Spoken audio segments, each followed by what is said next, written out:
is your Classic Metal Show right here on the ClassicMetalShow.com. That, of course, was Damage Plan with Pride, and not a band many people liked. It's sad that that's the swan song for Dimebag, isn't it? Unmute yourself, dick fuck. Unmute yourself. I can't do it. There we go. There you Sorry. go. I'm being a responsible co-host. I was muted and trying to send you a link and everything. So yeah, no, swan song for Dimebag. Dude, the Damage Plan record was it was great songs, but the production sounded like demos, man. It was, God, that was scooped. Yeah. Like, you know. I mean, honestly, you know what sounds better is the Rebel Meets Rebel shit. Right. Yeah, it did. That was fucking way better. Mm-hmm. And that was kind of like a fuck around. Yeah, to me. And granted, that was years before, but still. Yeah, to me, Damage Plan proved that Pantera was out of ideas, because I didn't think the songs were that good either. I mean, I like about three. I like that one that we just played, Pride. I like that one. What's the song that's like the tragic one, Bullet? You know, yeah, Bullet to the Head or whatever. And I kind of liked Fuck You. You know, with the kind of punky "fuck you, fuck you, fuck you," yeah, right. You know, I sort of liked that, but right. You know, it's interesting. I emailed. I did an interview that I think launches this week on Aftershocks with AJ Cavalier of Diesel Machine. Right. And for those that don't know, Diesel Machine is it's actually an old band that nobody remembers but me. You know, but they had an album out in 2000, and the guitar player in Diesel Machine was Pat Latchman, who became the singer of Damage Plan. Yep. But, you know, because he did Diesel Machine, then he joined Halford, and then he joined Damage Plan, and then he went into hiding because all the Pantera fans fucking hate him. You know, well, apparently Dimebag hated him too. So yeah, I mean, there was some problems there, but I actually asked AJ about that, you know, and about if he worries about going to shows because of all the hate that's going to come from the Pantera people. And he gave me the, well, I hope it's not going to be that way, but you know, we'll see. So right, you know, interesting interview to say the least. So you know, and. So check that out. I think that launches this week. It'll be on the CMS Podcast Network right here at theclassicmetalshow.com. Yeah. So I did email you a link as per your request. All right, let's see. There. So, all right. Well, I will. You and Neely did a segment. God, last year at this point, I think, with Steve Perry and Steve Perry and his teeth. Right. And I found a live Jon Bon Jovi video from, I think, April, maybe. Okay. And it's him doing Living on a Prayer acoustic, but it says Jon Bon Jovi and Richie Sambora. And basically what it is it's just Jon Bon Jovi with an acoustic guitar in the studio. And there it is. By the way, can we address the fact before this even starts? Why does he have a giant fucking picture of himself in the side of what a douche? And you know what the worst part about that picture is? It shows him when he looked cool versus now, where it looks like he's wearing a helmet. He literally looks like one of those, and I guess it's Star Wars night tonight, but he looks like one of those guys flying an X-Wing. Right. Doesn't his hair look like an X-Wing pilot's hair or hat, helmet? Yeah. Dude, I mean, watching this video, I found this, and you and I, you've seen this before because you and I skewered it. Like, we were just bullshitting one night. Like, let's just jump on StreamYard, whatever. But it has to be done again because, like you said, he looks like an idiot with the hair. Yeah. But even worse is, you guys, again, you did the Steve Perry segment with the, see your face. Like, you can tell that he's got teeth. Like, but Steve Perry in that song, it was only here and there. Yeah. If you listen to this audio, Mm-hmm. you can hear it all over the place, but you know, anybody who's not watching the video live or, you know, on, you know, CMS TV, you got to look this up. It's Jon Bon Jovi and Richie Sambora. Yeah. Living on a Prayer, live from, like, it's not Richie Sambora. Like you'll hear it when it comes into the chorus, it basically puts up a bubble over his shoulder of an old video of Richie singing the harmony. Right. The counter vocal over his shoulder, so you hear all of a sudden bass comes in and drums and then right. But his yeah, he's like, awful. You can hear it, but to watch him do it, you can tell he's got a mouthful of fucking marbles, dude. Yeah. And what's tragic is how is it that these billionaires can't afford fucking implants on their teeth? Dude, it's got it. Well, apparently he has the money to afford great teeth, but I guess getting teeth just messes with your fucking mouth. I don't know. Like, see, I just wonder if these guys are afraid that it's going to affect their singing, so they don't get the implants like screwed into their fucking jaw. But that's what they are, though. Are they? I thought these were yeah. like true dentures that he's trying to hold in place. Well, I mean, there's dentures, but then there also are like teeth that kind of like screw into the jaw kind of thing. Like, dude, I don't know. Like, and whatever it is, if Steve Perry and Jon Bon Jovi, if that's the best they can do, the rest of us are fucked. Yeah, no shit. No shit. They're, you know, if that's the best these guys can do, then we better rely on a blender because, you know, we're going to be drinking shakes from 60 years old on. Right.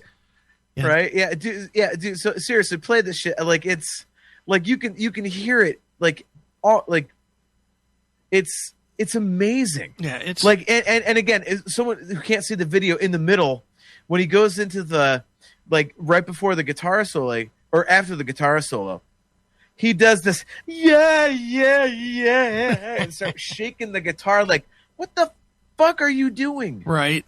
So. Oh, God. So, yeah. Let's play a little and then we'll stop along the way. So here you go. It's Jon Bon Jovi and allegedly Richie Sambora with right. Living on a Prayer, live from home, 2020. Yeah, it's April. Tommy's work on the docks. All right. Stop. Tommy! It's like the first, it's a T. Tommy, but Tommy! Now, Yeah. In the video, you can't see it. He's literally like 15 feet off the mic. And what he does is he then comes up to the mic and he sings it more intimately. But literally, Tommy, you should work on. Like, he's 15 feet off the fucking. You can hear it. How do you go when it's tough? It's Tommy spelled CHOMMY. Don't forget the Z. Don't forget the Z. So it's like. It's like the Polish version. Let's play that again. Start it over. Holy shit. Listen, Tommy. Yeah. Tommy's work on the docks. Yeah. He ain't even on strike. He's down on his luck. Dude, does he remember the words? It literally looks like he's like, you know, the guy at karaoke that doesn't know the words but can't read fast enough to fucking say them? Right. Isn't that what it looks like he's doing there? He's like, Tommy, you should work on the jocks. He's got cue cards over the mic you can't see. He's probably got a manager behind it holding it up for him. What the hell? Right. Tommy, you should work on the jocks. And then a long pause before the... Watch this again. I'm starting it over yet again. Watch the long pause between the first line and the second line. Like he's forgotten the words and he has to remember it. And then he does it again between 2 and 3. Watch this shit. Right. Check it out. Tommy's work on the docks. He ain't even on strike. He's down on his luck. See, he's being all sensitive, coming up to the mic now. Here we go. Right. Gina worked down all day. working for a man. She brings home a payphone. Shit, what happened to this guy? Dude, I told you, and I don't think you've watched it yet. Like, you got to watch like when they got inducted in the Rock and Roll Hall of Fame. 2-3 years ago or something. Holy shit! Like it was bad, dude. Oh, he's awful. And look, I'm not the biggest Bon Jovi fan in the world, but I don't hate him like most people do. You know, I don't have that incessant hate because they were pop and whatever. You know, they were good at one point live. You know, I saw them like 3 or 4 times, and I'll be honest, the 7800 degree Fahrenheit tour was excellent because that was when they were still trying to be a metal band. Oh yeah. And there's a video out there of them live in Japan. And if you want proof that they used to be good, look that up from 85. It's Tokyo Road. And it's just Richie Sambora just fucking thrashing on guitar. Right. It's like the heaviest he ever played. And it's so good. And yeah, but now you get this. I saw him a few times. I saw him on 7800. I saw him on the big tour, Slippery When Wet. I saw him on New Jersey, and I saw him on Keep the Faith. I saw all those tours, and they were pretty good. I mean, they were good. And then I've seen video in the last 20 years. It's like, whew, what happened to this fucking band?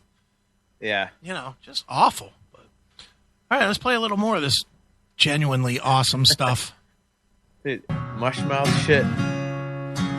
For love, we say we gotta hold on to what we've got. What? Make a difference, make it or not.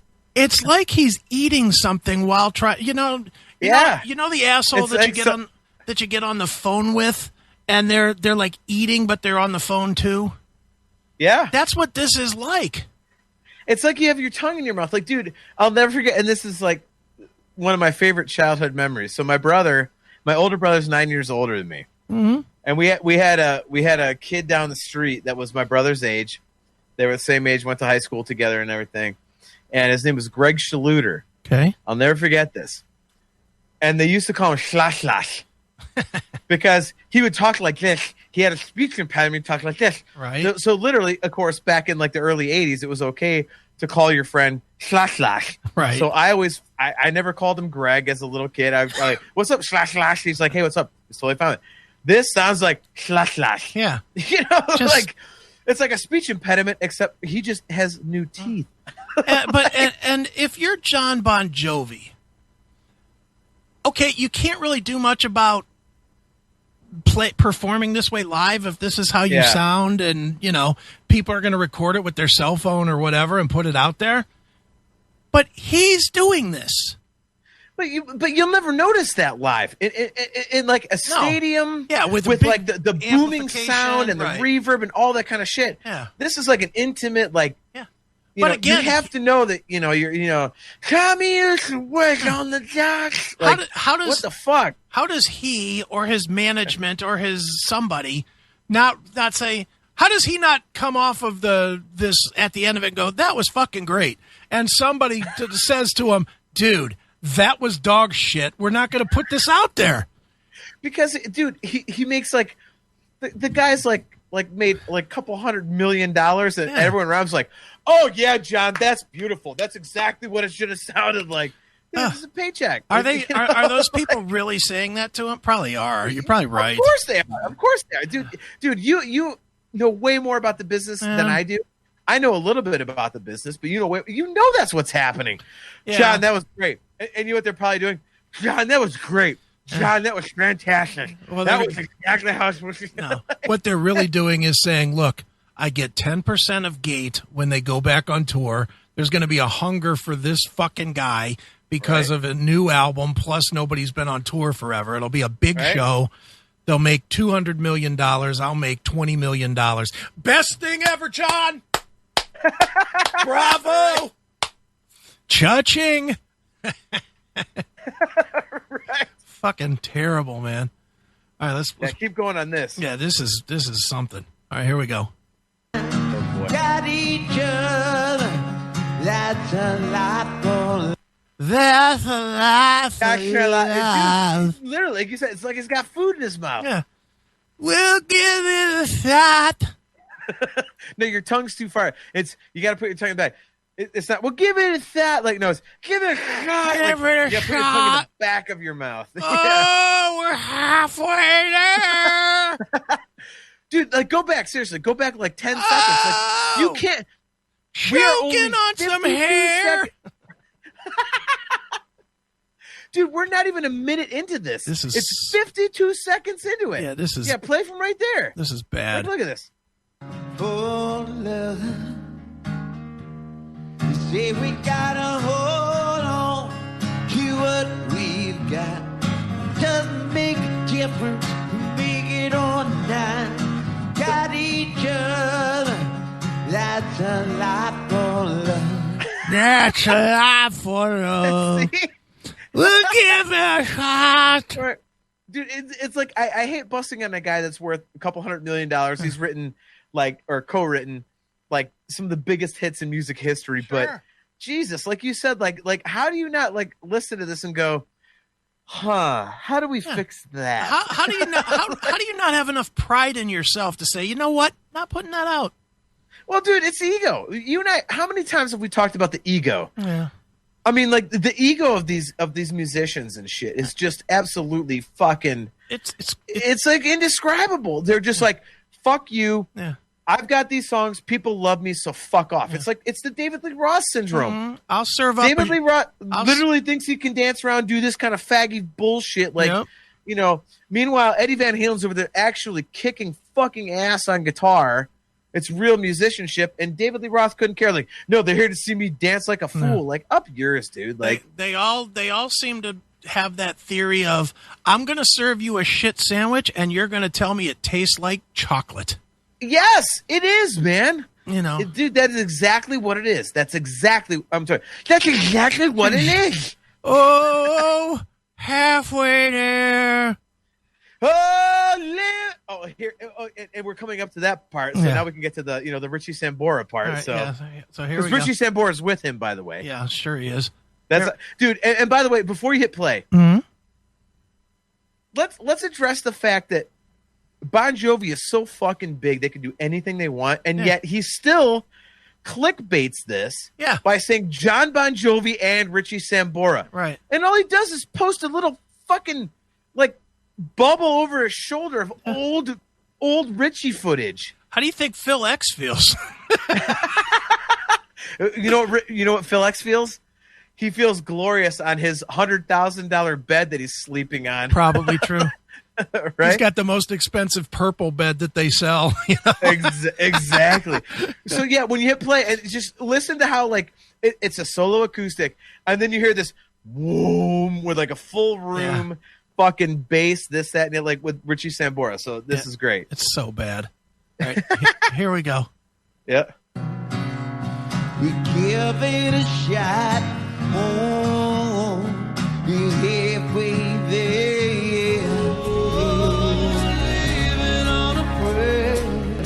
Ugh. And you can hear everything drop out. Yeah. It's like it's garbage. You know what's awesome? If we make it to the end, like he's trying to keep the rhythm, but it gets a little bit off the rhythm at the end. It's like, train wreck, and they turn it off all of a sudden. What I wonder is, I would love to know what Richie thinks of this. You know, well, again, he doesn't give a fuck. He's getting fucking paid. No, man. It's YouTube. No, he's not. They didn't release this as an official release. Money, make it, I swear. Right there. Oh, they missed all his editing. Yeah. All his editing talent in the world missed. Dude, at the end, they cut John's voice out when they missed it.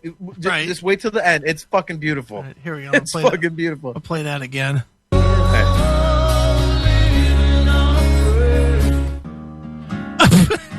See? Yep. Time me through the 6-string in high. What? Give a shit, dude. Who's giving him fucking voice lessons? Vince Neil? Dude, you know what? Like, okay, I can't rip his voice because like his vibrato is awesome. Like his voice is super powerful in terms of musculature. Yeah, but it's like you know, and he, you know, again, like the thing is like this. He sounds good doing this acoustic in terms of like the notes he's hitting. Like you could actually like, say, Tommy's got a 6-string in hock. Like that's a cool thing. Until you go, Tommy's got a 6-string. And if you see them live at the Rock and Roll Hall of Fame thing, and that was what, 3 years ago. Yeah. It's fucking terrible live. So this is like he's awful live. Like so I mean, you give him credit in this environment, like this is how you should do it, but he does it this way with a full fucking band, like where the whole band's like, you know, halfway there. Oh, he's doing it. He's got his 6-string in. Like, oh my god, what the fuck are you doing? Here's what I almost wonder hearing this. I wonder if he's been doing this for the last 20 years on stage, and the amplification hides it. And they pull him a little bit back in the mix so that it hides it even more. But he's done it so long that he doesn't know how to sing anymore. No, dude. Well, again, the if you listen to this, like, Tommy's got a 6-string in. He's got the vibrato, like the musculature wise in his you know vocal cords, like the neck stuff, like he's got it. Like it sounds amazing. Like he's got that incredible control. It's just he can't hit the notes. And again, in this environment, doing the song acoustic, it's like those notes are fine, but it also sounds ridiculous with the. But he does those same notes like with a full band, like in front of 60,000 people with the band like blazing and just kicking ass. Yeah. Like he's going in these low notes. Like, what the fuck are you doing, dude? Like, yeah. So yeah, it's you know. It's just bad. Yeah. All right, keep going. Again, wait till the end when they actually cut his voice off. All right, let's play some more of this shit. Yes. Now he's holding him what he used to make him so tough. Jesus. So tough. So tough. Yeah, dude, he's holding him. Like, there's no H there, dude. He's holding in. So you could he's like, again, this is singer shit, and I'm nothing. I'm just cover band singer guy, but because I do sing like well he's on like he's pushing, which means he's even trying. He's actually having to try to hit these notes, right? Like because you know it's he's holding in, like that's easy. Sing it right. You could do it like he's holding in, like. Yeah, it's like either he's trying too hard or he's trying too hard to emote. Yeah. Like, what the fuck are you doing, dude? Like, in the words of Neely, it's just bad enunciation. Your words, not mine, dude. All right, let's play some more of this. Nice. What a dick I am. All right, everybody. Even if he is, everybody won't get the joke except me, you, and him. Right? Nice.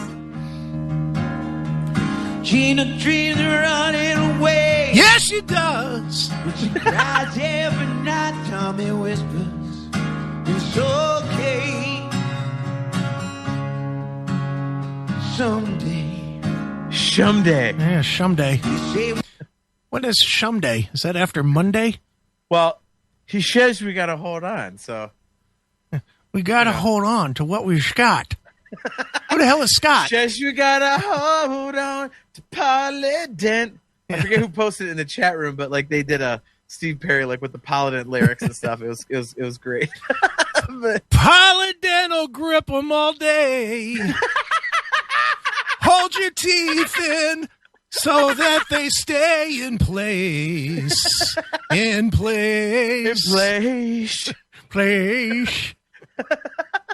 We gotta hold on to our gums.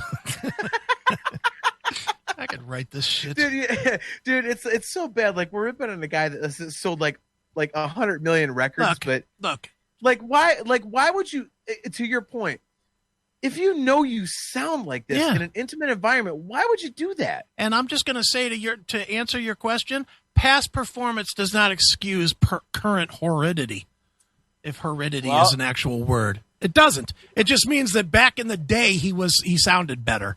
It goes back to our David Lee Roth discussion. Like Roth just, Eddie Van Halen's up there just fucking wailing and sounding like he was fucking 20 years old. Like, Alex is kicking ass and Roth is up there just doing his like, nah, boo, ha! Like what the fuck is that? Like, I remember this one. Tommy used to work. I know this song. Tommy used to work on the ha! Woohoo!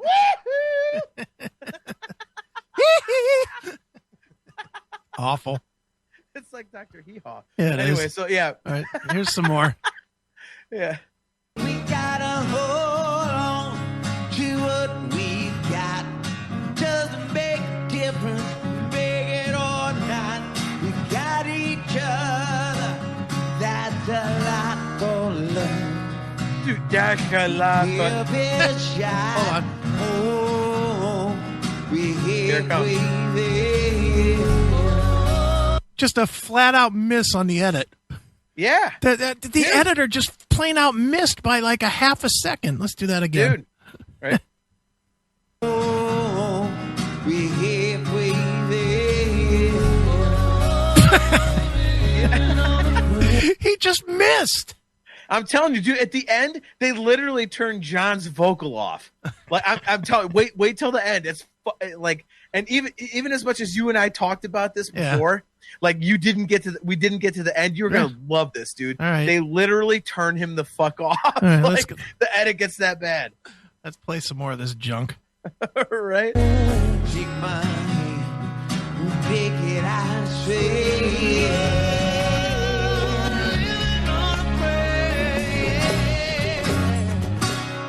Well, Richie sounds good. I bet he still sounds like that. Yeah, he probably does. So bad. Well, God forbid, John keeps him in the band. Yep, exactly. All right, let's play some more. You got to give Richie Sambora credit, by the way.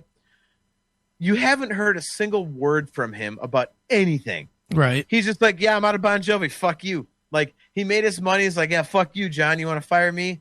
Up your ass. Like, right. Dude, give him tons of credit, dude. Like, that's fucking. He's like Michael Anthony. Yeah. Michael Anthony got fucked by Van Halen, and he hasn't said a word. Yeah, I'm just gonna go play with Sammy Hagar. Mm-hmm. Like, can anyone tell us what the hell Richie Sambora is doing right now? Yeah. Besides sitting on a beach somewhere, just rifling through $100 bills, going, "Yeah, thanks, John. Thanks, John." Like, you know what I mean? Yeah, well, there was that record with Orianthe, or whatever her name is. Yeah, well, and he was fucking dude, she was hot for a minute, but oh my god, have you ever seen? Like, okay, we'll get back to this in a second. Have you looked up pictures of her? Because she was like smoking hot when they hooked up, and now she literally, I mean, like skin and bones, like she may weigh like 70 pounds, like it's gross. Nah, I'll pass. Ooh, I'll pass. God, so yeah. I'll anyway, all right, keep going. I'll stick with Nita Strauss for my female guitar needs. Dude, yeah, a little bit. All right, here we go. Jon Bon Jovi, some more. Living on a prayer.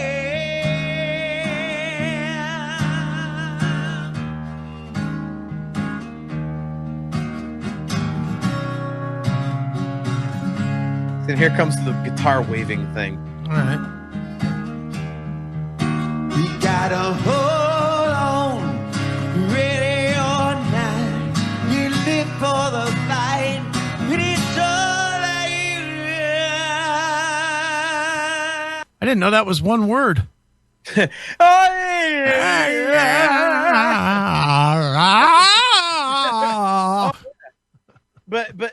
again, hit play, because then he goes back and starts waving the guitar around a little bit. Like, what the fuck, dude? Like, no one's gonna hear like a whammy off an acoustic guitar, dude. Like, maybe if it's like mic'd up live, in front of an arena with like a shitload of every kind of production, but solo in a room, it just looks like you're waving the thing around like a goof. Yeah, well, he is a goof, that's for sure. So. Yeah.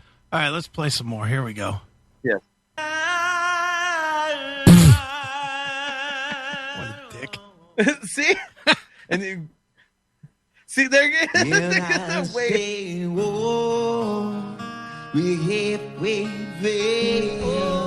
What, too early? Yep.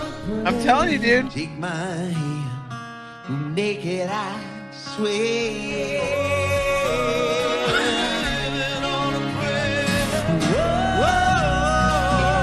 Here it comes.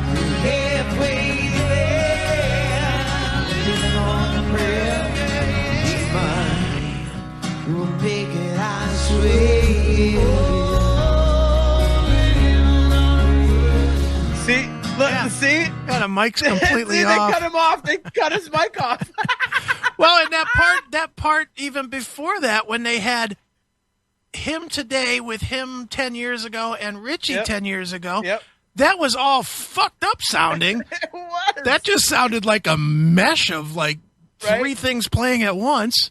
Now, granted, they were doing this live, but still, like, you have to, like, if you're working for a Bon Jovi, Yeah. and if you are Bon Jovi, like, you've got the money to, like, figure this shit out Yeah. before you start, like, and, like, that's, like you said, like, all of a sudden, then we're going to bring John in and do it like John now and John then and Richie and, oh, fuck, we're off, like, and like, I mean, play it back, dude. Like, it was so fucking off.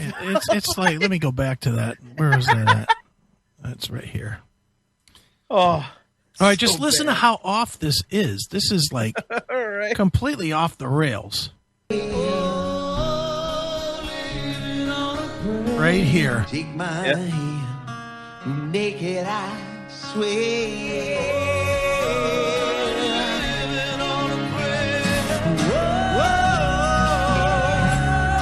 Halfway there, living on a prayer.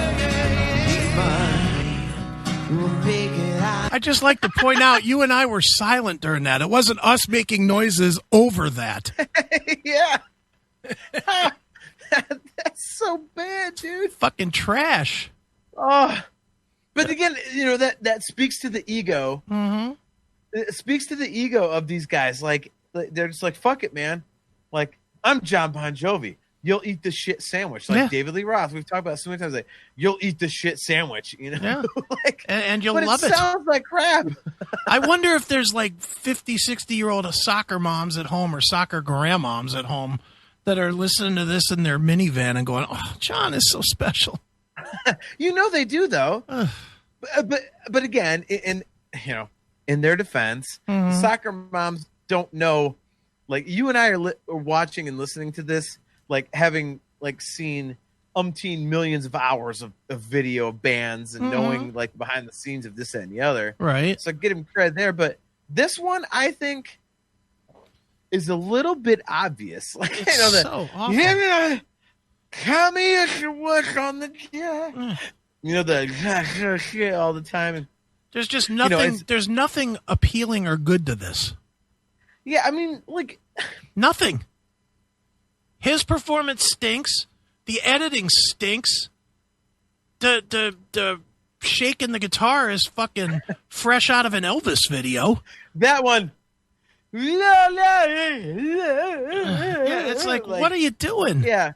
Now, You know. I can't say the performance stinks on only one respect. I can. He's exactly on pitch. You know, there's no way to auto tune this. So, like, note wise, he's like pitch perfect, which is cool. You know, so that's good. And again, his vibrato is whoa. Well, I'm just gonna like, make. he's powerful and great. Like, but the and then the like putting Richie in. Like, I mean, like, honestly, this, like, okay, I'm gonna ask you a question. All right. I think as bad as this was with the like, you know, slash. I think it might have been at least a little better if he hadn't put the Richie Sambora shit in there, because it kind of juxtaposed, like, you know, good stuff and clean stuff against him just, kind of being aged. Like, what do you think? No, he stinks. No, it's that simple. He stinks. And you're like so many fans that try to give these guys a lifeline. I don't care that you're older and that your voice changed or whatever. If you can't do it anymore, stop. Well, but I'm not saying that with him. I'm saying, like, because you hear Richie, like classic Richie, which I'm sure Richie, by the way, still sounds the same way. You hear classic Richie, like, it kind of makes it worse. But it like, and this is bad, but I just don't think it would be. I mean, let's say this is 100% bad. I think it would only be 95% bad. Like, like, how giving of you. Right?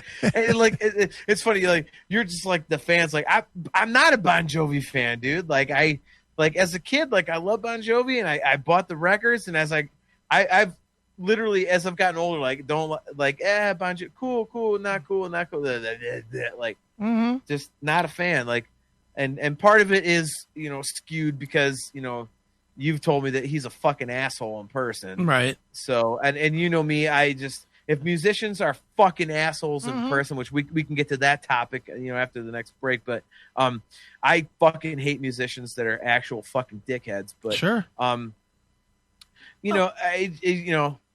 This was terrible, but yeah, I'll give John credit where credit's due.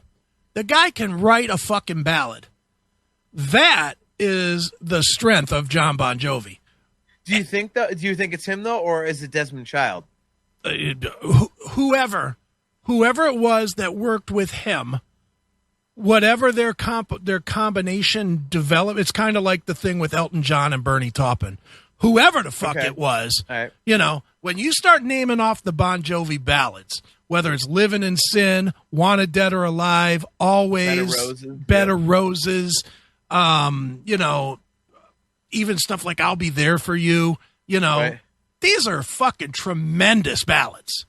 Silent Night, he wrote, sang, worked with, whatever he did to come up with these songs. They are fucking as good as any ballads go. Yeah.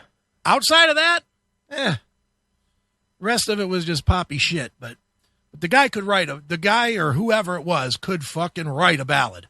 Right. I still wonder, and we'll move on after this and, take a break, play some songs or whatever. But like, I still wonder because, Slippery When Wet, their breakout record, it was Desmond Child. And, they've been very vocal about the fact that Desmond Child was the one that, fucking wrote, Living on a Prayer. But again, who cares? All those songs. Like, so is it really him? Like, I wonder, like, because I've worked with a producer, like, and just on a local level, like, I know what a fucking producer can do to change a song. Right. So it's like, well, how much did John and Richie really write? Like, how much did the producer come up with? Whatever. But, so you got to wonder. Yeah. I mean, I don't know. I don't know the answer. You have to assume that most of it was them.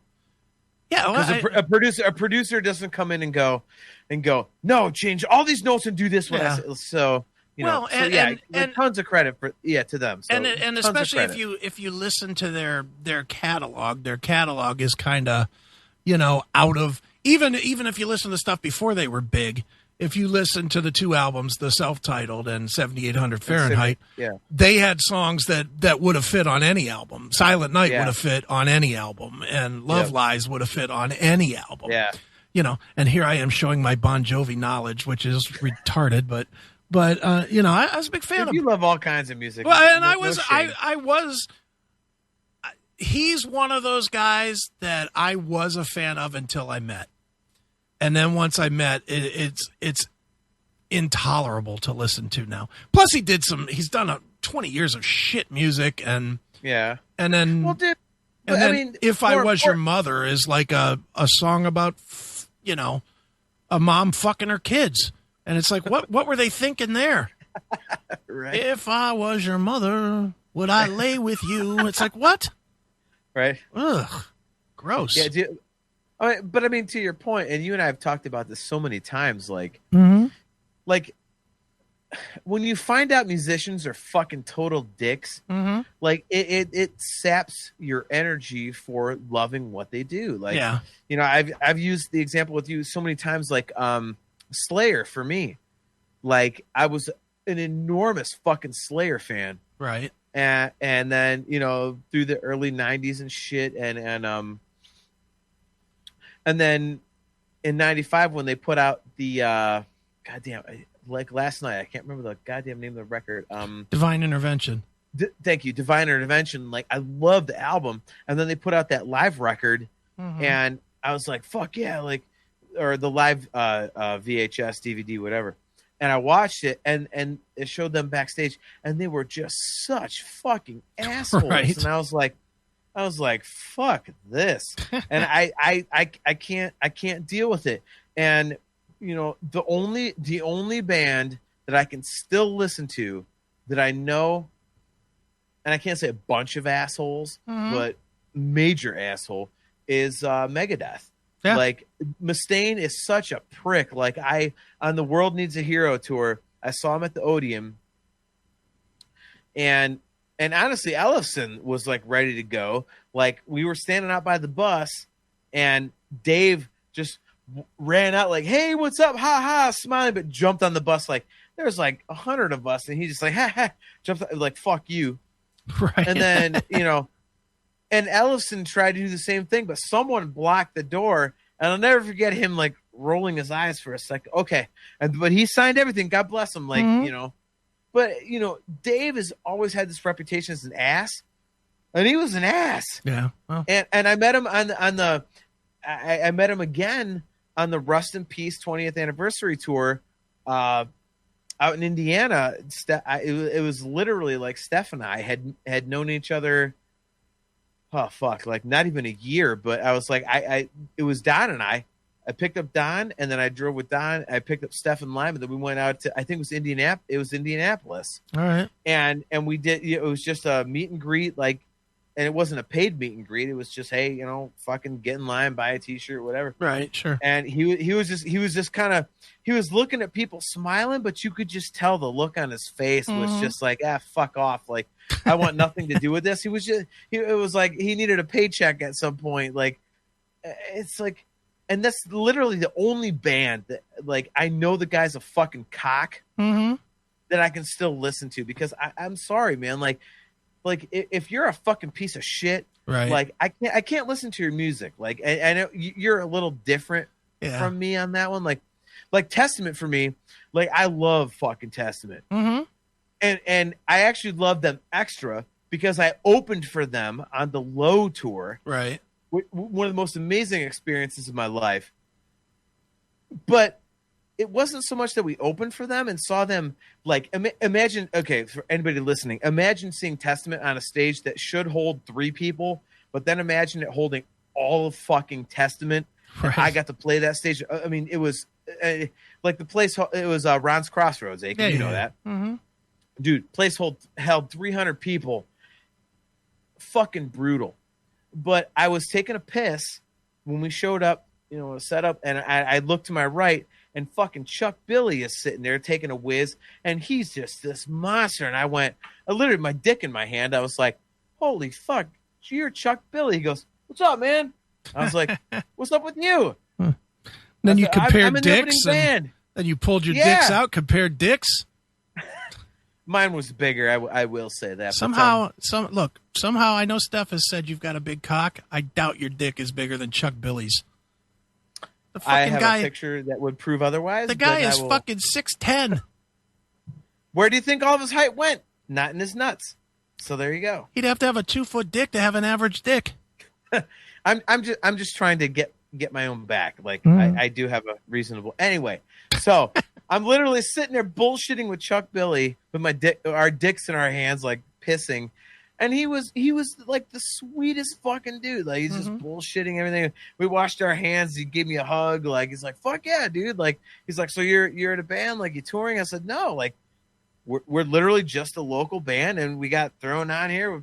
we try to play some thrash, and he's like, dude, kick some ass, man, kick some ass. Like, he's fucking awesome. So like, I will always be a Testament fan. Like, like any band that I've ever met, like that I'm a fan of, I'll always be a super huge fan of. Like, Dream Theater are the sweetest guys. Seven Dust, like, you know that. Seven Dust are the best motherfuckers ever. Yeah, dude, fun. Eddie Van Halen. I've met Eddie Van Halen, and people say he's a prick. He was not a prick to me, dude, because I was real with him. Because you were crying. No. Yeah, no.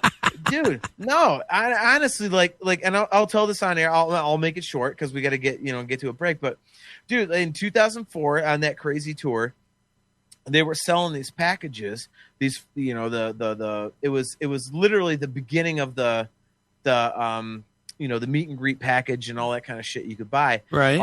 It was $400, and it was for $400. You got a ticket in the first 3 rows, which was a random grab, and then you got a tour of the entire backstage of the arena. You got a private catered party, and you got to watch Soundcheck and all this kind of free merch. And on that particular tour, Eddie would come out, and he did a private fucking guitar solo and just jam in front of fans and shit like that.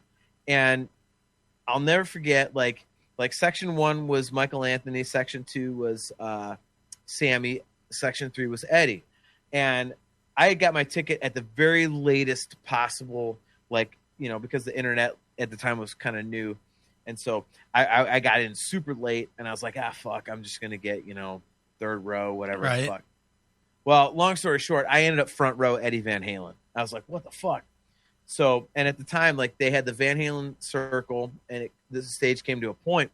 So I literally was, where I'm sitting at my computer, I'm about 1.5 feet from my ring light, my webcam. That's how close I was to Eddie. Right. And he's fucking just soloing, and he starts playing, and I'll never forget, he's going through stuff, and he's just riffing, and he goes into Women in Love. I'll never forget this. He goes into Women in Love, and I was like, what the fuck? That's Women in Love. And some guy behind me goes, and I was so enthralled. I hear some guy behind me go, play some classic Van Halen. And I turn, I scream, I go, he's playing Women in Love, you fuck, shut up. So long story short, I think it was a year, less than a year after he had part of his tongue removed for the cancer. And Eddie had always said, if was that Eddie Van Halen or Jon Bon Jovi? Eat my nuts. No, I'm just because the way John sounds, right? But no, so it was less than a year from his tongue thing and the cancer, and everyone's going nuts. And if you read any interview with Eddie Van Halen ever, he always says, I'm not a rock star. I'm a musician. I hate the rock star shit, and I've read everything, obviously, because I'm the biggest Eddie Van Halen honk there is. Right.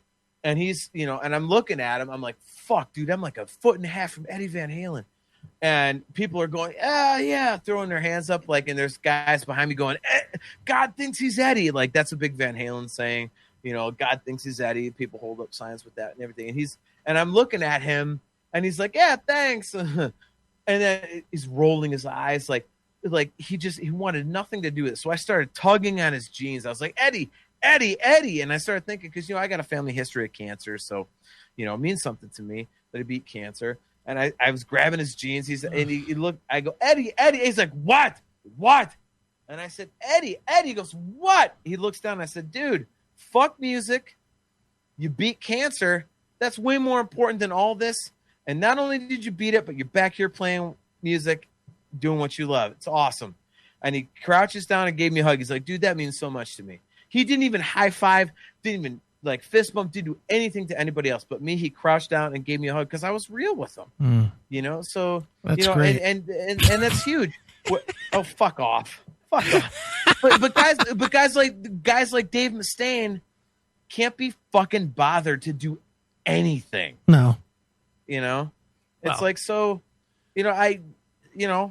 how many musicians have you met that are enormous, that have every right to be a fucking asshole, that are the sweetest fucking guys, like Sammy Hagar, perfect example. Mm-hmm. Yeah, Amazing guy. Yeah, he's great.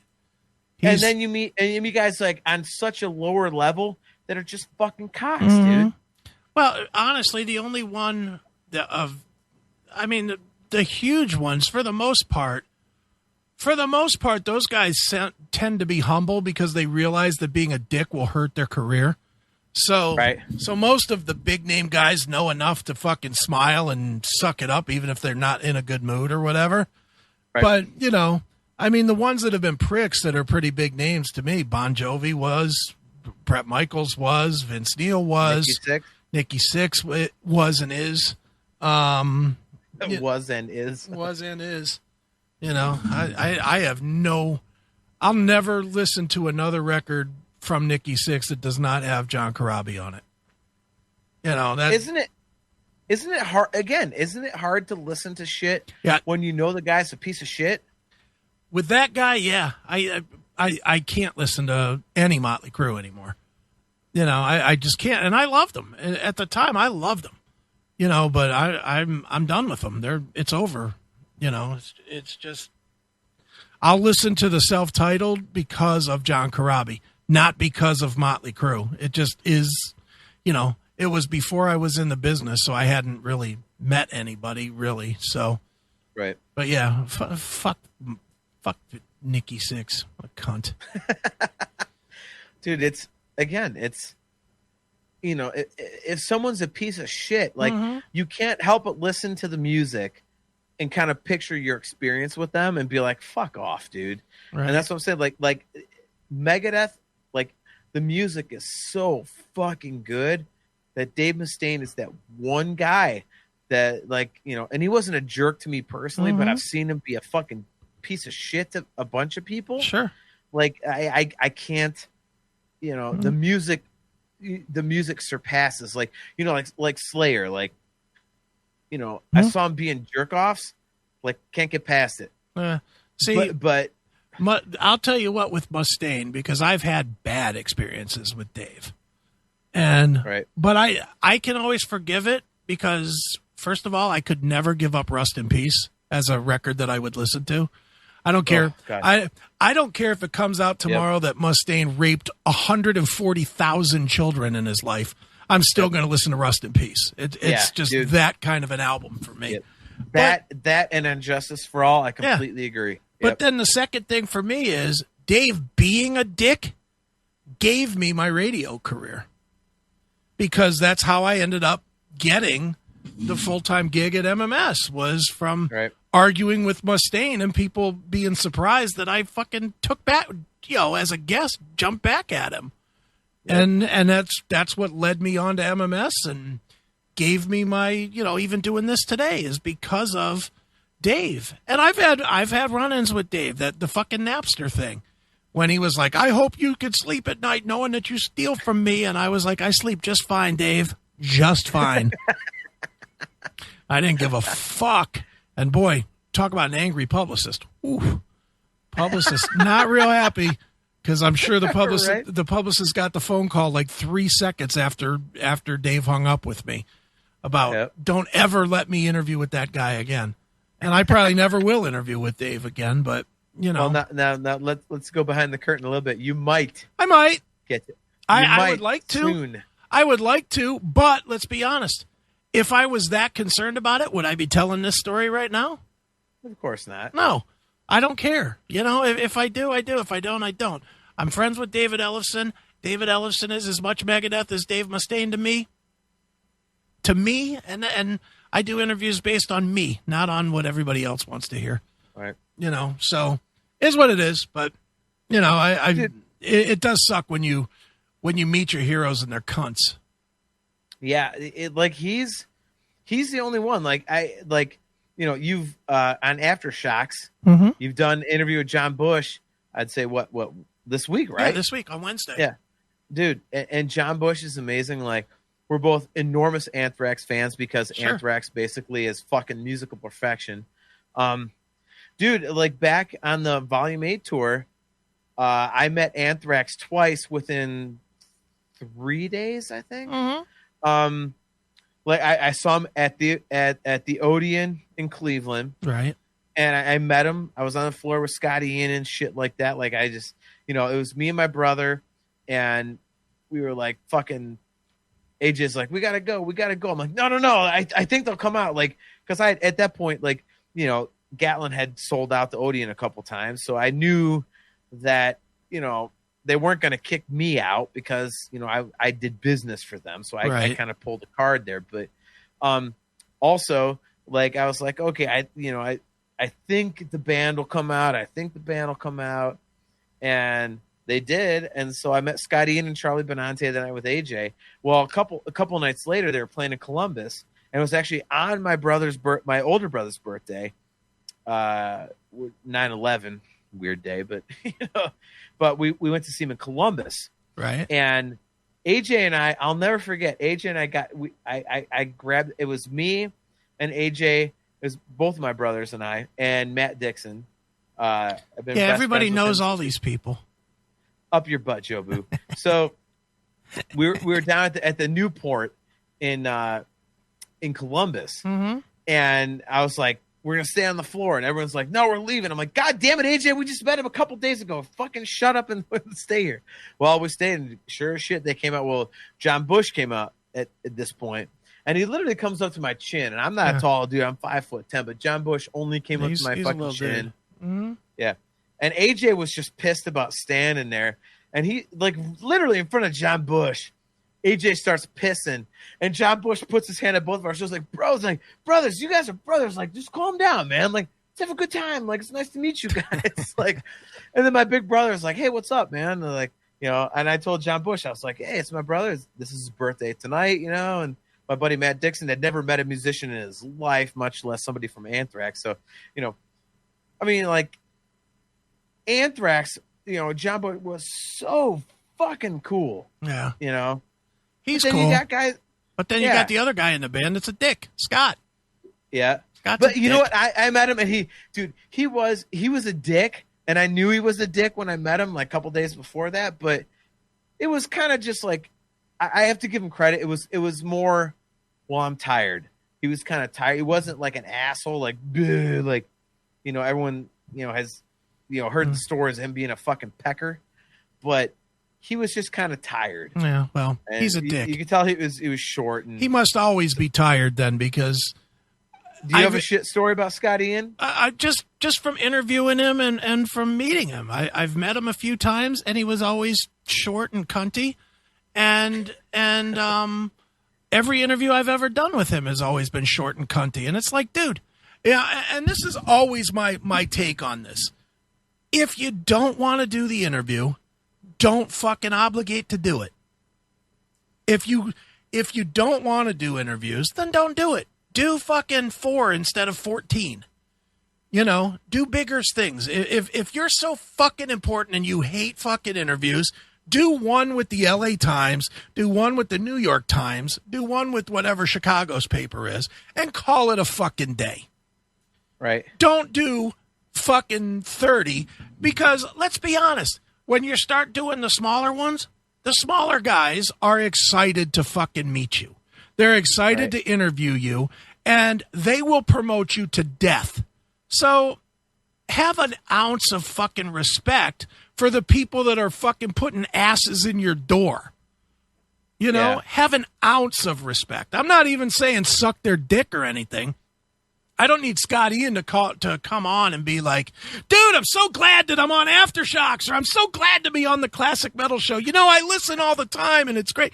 I don't need that. I don't need you to pretend that you listen to the show. I don't need you to pretend that you even know my name from anybody else's name. But how about, hey, dude, thanks a lot for taking the time. Let's talk some Anthrax for 15 minutes. Right. How about that?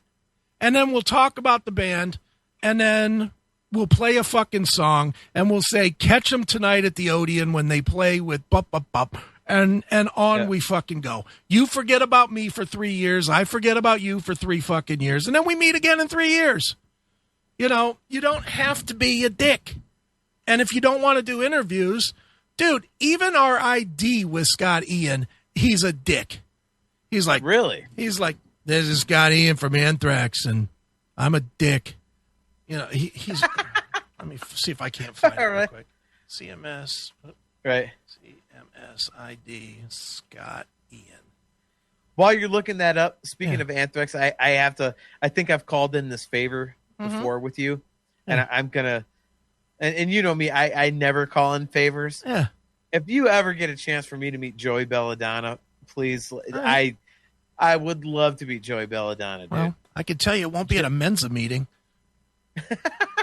The guy's an idiot, but the guy is dope. like nice, dude. nice guy, real nice guy. I always hate bagging on him for being so stupid because he is a really nice guy, but he is dumb. Well, dude, you know what though? He's got a great voice, and dude, God bless him. Like, you know, after the fucking Euphoria tour '88, they're like, dude, you're getting hammered all the time. Fucking stop drinking or you're fired. He fucking cut booze out immediately. Yeah. Like, I mean, and he still got canned like 3 years later. Yeah, like, well. But he came back and it still is like. And the last two records have been great. So for all kings and worship, right, dude. Right, listen to this ID. Listen to this fucking emotionless dick ID. Check this out. Hey, this is Scott Ian from Anthrax, and you're listening to the Classic Metal Show. Thanks, buddy. Hi. Hi. I'm John from Gatlin. You're listening to the Classic Metal Show. Thanks for that, pal. You're a fucking pal. That's the I've done a million IDs and I'm just gonna I'm Scotty. Like, can't you fake it, dude? Yep. It goes back to the original point. Like, I get it. Like, you've done this over and over and over and over.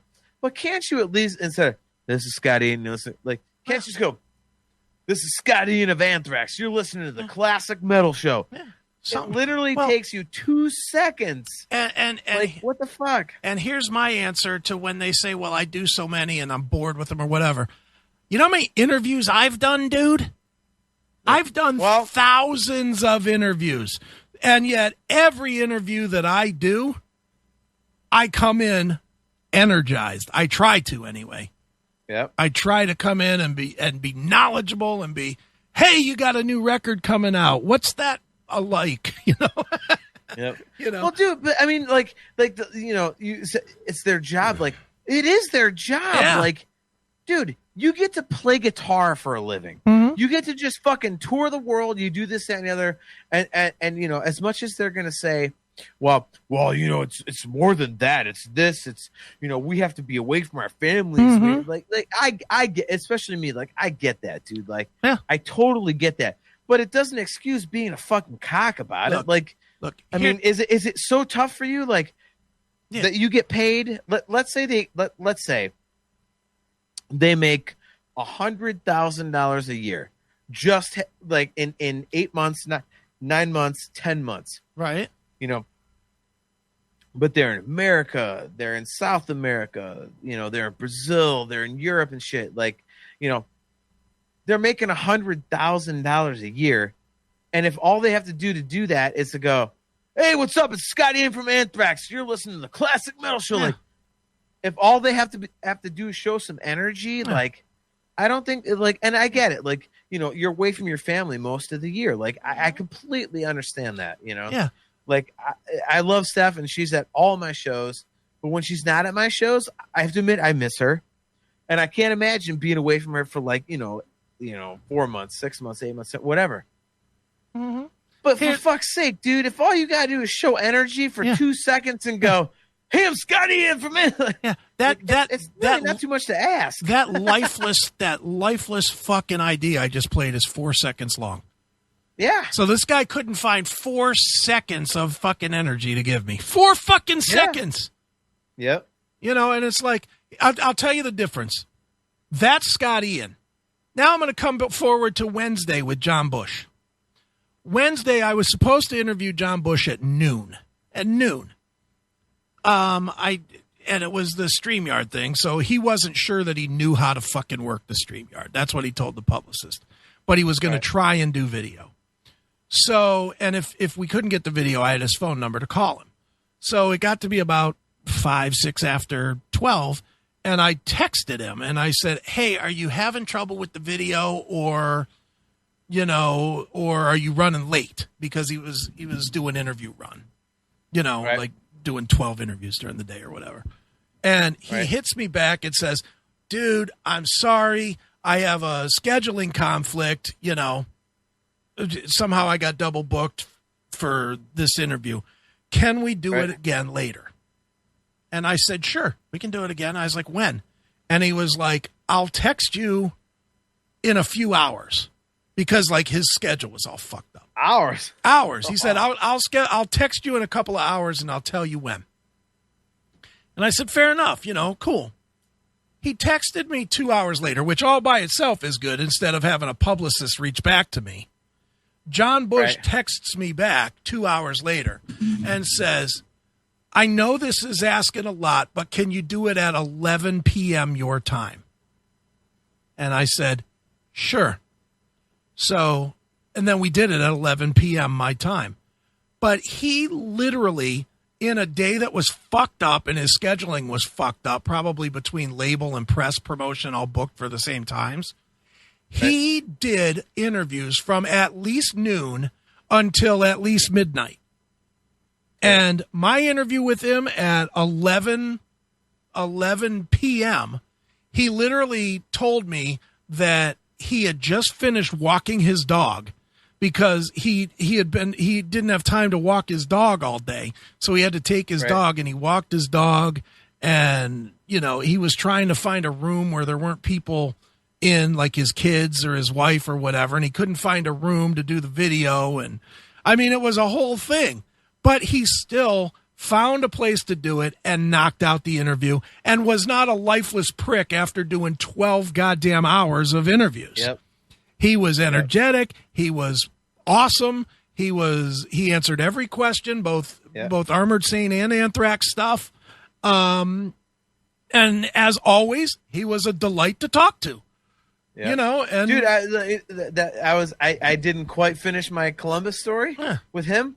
I got in a fight with AJ in front of John Bush, and he's like, guys, you gotta stop fighting, dude. Like, he brought AJ and I together, like, hugged us up. Like, he's good. He's good people, but dude, here's the deal: if he puts out a shitty album, for the sake of argument, he decides he wants to put out a fucking country jazz fusion record, something that's just a bag of shit, and it sounds god fucking awful terrible.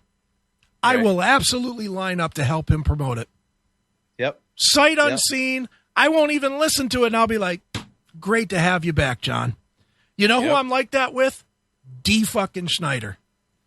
D Snyder, I see D online being a prick pretty much every day now. He's definitely got old man's disease combined with COVID and being locked up disease, and he's just being a cunt every day online. And you know what? Don't care. If he puts out, I don't care. Whatever he puts out, I will always support it, because when I was 13 years old, I was trying to get his autograph. His fucking pen died, and he didn't sign my autograph. He saw me crying like a little girl and fucking came over to me, pointed me out to his manager, told me to, had me give my information to the manager. And then like a month later, I get a box full of fucking stuff, all autographed from D, with a single note that says, "See, I'm true to my word." And I still have the note. And he signed everything, signed shirts, signed albums, signed everything. And you know what? That was when I was 13 years old. That was when they were big. That was on the Stay Hungry tour. That was when they were at their biggest. Now I don't give a shit what he does. He could, if he does a country album, I'm going to be right there with a cowboy hat on StreamYard. Right. It's that fucking loyalty and treating people with respect gets respect back. Dude, exactly. That's why, with the Van Halen thing, like, we always argue about David Lee Roth sounds like garbage. I'm like, yeah, like he does. And, we always argue about, first of all, when I go to see Van Halen, I sing every word. So in my musculature, in my skull, whatever, fucking like the vocals sound fine to me because I'm singing lead. I'm not listening to Dave. I'm there to see Eddie. and I'm loving seeing Eddie play guitar. But because I had that experience with Eddie, it fucking like it just makes it even better for me because he was so nice to me. Sure. And the same thing with and we've talked. You want to talk about an underrated band, dude? We'll always agree on this. Like it's the same reason why like I will pay any amount of money to always see Seven Dust. Oh yeah. Those guys are the absolutely fucking sweetest guys you'll ever meet, dude. Like, and it's like, it's amazing. Like, again, like you love a band's music, but to meet them in person, it's just like kind of like it personalizes it. And, bands like Seven Dust, and for me, Dream Theater, I've met everybody that's ever been in Dream Theater except for Kevin Moore. And they're just fucking amazing people. Like, it just makes you love the music more. Whereas, like you said, like Motley Crue, like, you're fucking pissed off, like, fuck Motley Crue because, the guys were fucking cocks to you. Right. So, it really does affect, your opinion of how you feel about the music and stuff. Like, when you actually have, like, a personal experience with it, Yeah. No, it does, man. But all right, let's play some tunes. I'm tired of talking. I need water. So, and I need to pee too. All right, well then let's play some Slash featuring Miles Kennedy and the Conspirators. We'll play a little bit of that. This is Driving Rain. It is Slash right here on your classic metal show.